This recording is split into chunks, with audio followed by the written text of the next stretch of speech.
So I just landed in Asheville, North Carolina. My childhood besties, my day ones, are on their way to come pick me up. It's a gloomy day. It's cool. Like, I think it's in the 60s. Excited. I'm just here to celebrate Roman's 21st birthday. Here to hang out, have a good time. So currently I'm just crouched on the floor waiting on them to pick me up.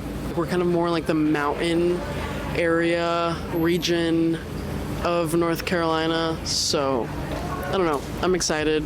I think it's gonna be a cool experience. I don't know what to expect. So yeah.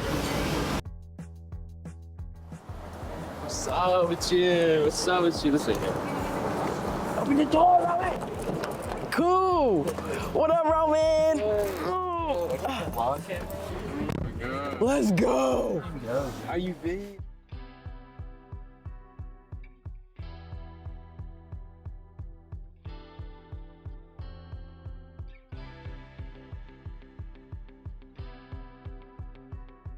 We in C, baby. We in NC. Hi, Roman. Happy birthday. Yeah, MTV Crib Tour, bro. MTV Crib Tour. There's a cat in the window. I'm getting the college life experience without being in college. It's about to get crazy, dude. Bro. We're in Cullowhee. We're in Cullowhee, North Carolina. I came out for Roman's 21st birthday. 21st. I did a podcast with both Aidan and Roman. It's on our YouTube channel. I'll put the link below.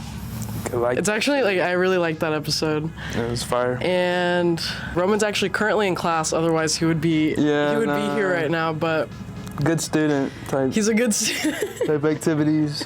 We kind of just had this idea, and I kind of wanted to talk on this platform about, like, the college experience. And I didn't go to college. I'm 21, and, like, I graduated high school. I went straight to rehab, so I didn't have the college experience. But I feel like I'm getting that experience now with this weekend with you guys without actually doing the school aspect. And you get the best parts of it. You don't have to walk in the heat and the rain, the snow. Go to class and learn and have homework.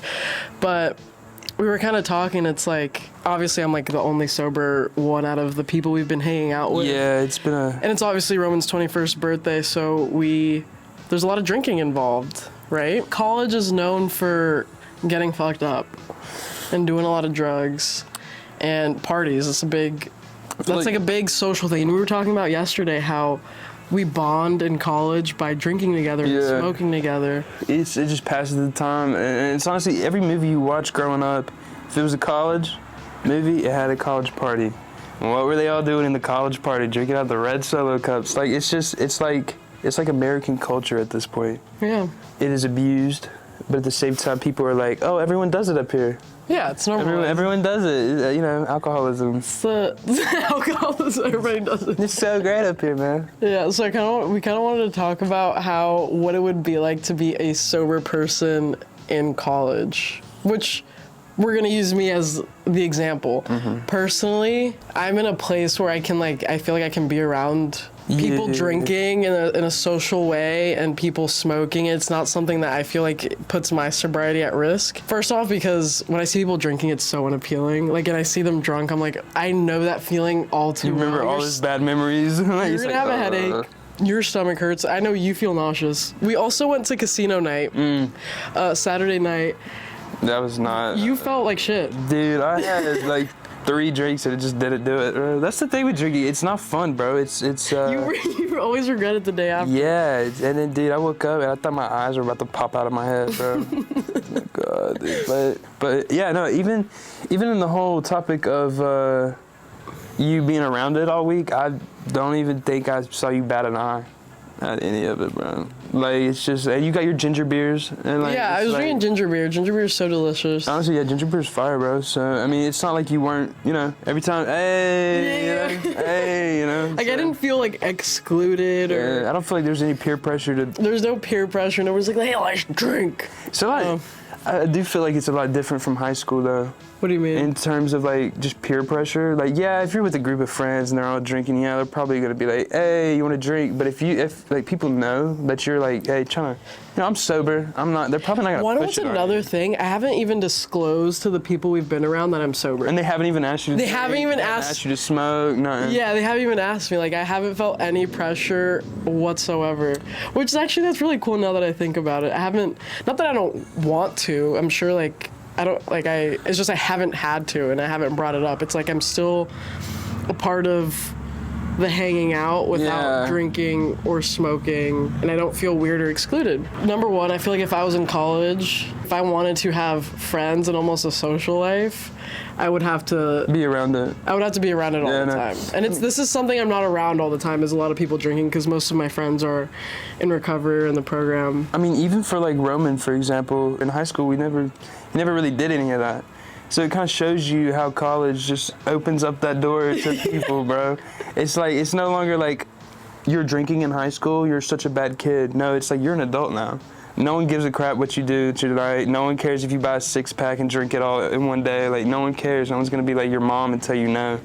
Do you think it affects academics? Absolutely, bro. Absolutely, Has it bro. affected yours? No, because, I mean, yeah, but not this year or half of last year, because I kind of like, you know, you just grow up with time. Also, to disclose, for people that maybe didn't watch the podcast, like, Aidan's not in recovery. He's just a really good friend I met.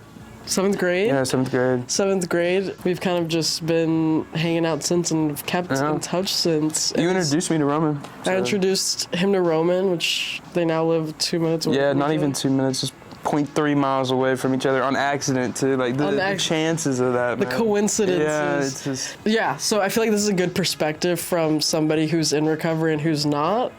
I feel like I kind of got lucky with it because I saw around me and I just kind of didn't get too far into it to not have to go to recovery, if that makes sense. If my friends are drinking and the situation is right and we're in a, safe place, I might have a few beers, but I think it's people in my life around me who showed me the consequences and like even watching the Fuck the Stigma, bro, you hear so many crazy things, bro. Like, Yeah. like you think now, you just don't want that for yourself. Yeah. Even in the back of my mind, I'm not like, there's no glamorizing it for me. It's just I feel so past, like I'm so past it of like the urge and the craving. Yeah. Because I know what road that leads me down. But if I think about being around it all the time, I'm not sure. Maybe I would feel more tempted. But I will say that this weekend, no, not at all. And also, like, this is a state I can't even drive in. Yeah, Like, I'm in no. North Carolina. I'm not even allowed to drive in the state of North Carolina. And being only, like, 2 hours away from where all my fuckery was going on is wild. It kind of makes you think like, damn, you could really just drive out there and see like all the places you've been. Or, And, like, yeah, like, I know where to get the substances out there. You know what I mean? I think it's good though. I think if you can come back and be like not tempted, even in the place where you were tempted the most, you got all the connections, you got all the contacts if you needed them, Yeah.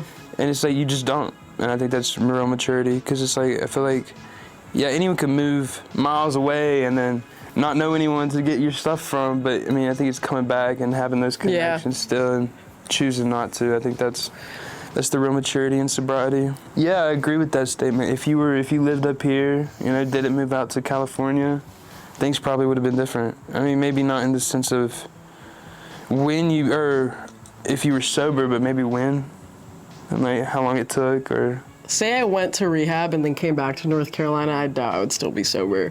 I almost like know that in my gut. If I wasn't like surrounded around people in recovery, as soon as I left treatment, there was no way. I have a question for you. What's the question? Let's say we went to a party, right? And someone was like, "Hey, do you want to drink?" Would you openly disclaim, "Yeah, no, I'm sober"? I'll just say no. No. Like, I don't need to, unless they're like down to have a conversation, and say if they ask why. I think I'll just start off with no. If they ask why, I'll be like, I'll probably rob you. And you would not want me at this party anymore if I drank. I would probably say it a little like that. I wouldn't just throw my baggage on the table right there and then. Yeah, no, I guess that does make sense, yeah. But what do you think about sober living in college, though? Like, do you think a lot of people do it? Do you think it's possible? Sober living in college. A sober living in college. Even if with, let's say, 3 other roommates that drank, for example, Roman's situation. I definitely think it's possible. Matter of fact, Yeah. I think anything is possible with sobriety. Will it be difficult? Probably. Yeah. Depending, on like what you're doing for your recovery and your sobriety. I do think it's possible, but it would be difficult, and I sympathize with those that are in recovery and in the college life and like even dorm life or having roommates that might be throwing a party every other weekend downstairs, you know what I mean? Especially when you're this age where everyone does it around you, and it's not necessarily cool, but it's like a pastime activity. Mm-hmm. So it's like that pastime activity slowly becomes an addiction. Yeah. So let's say you moved up here right now. What would be your 3 steps to staying sober? Like, what would you model your life after?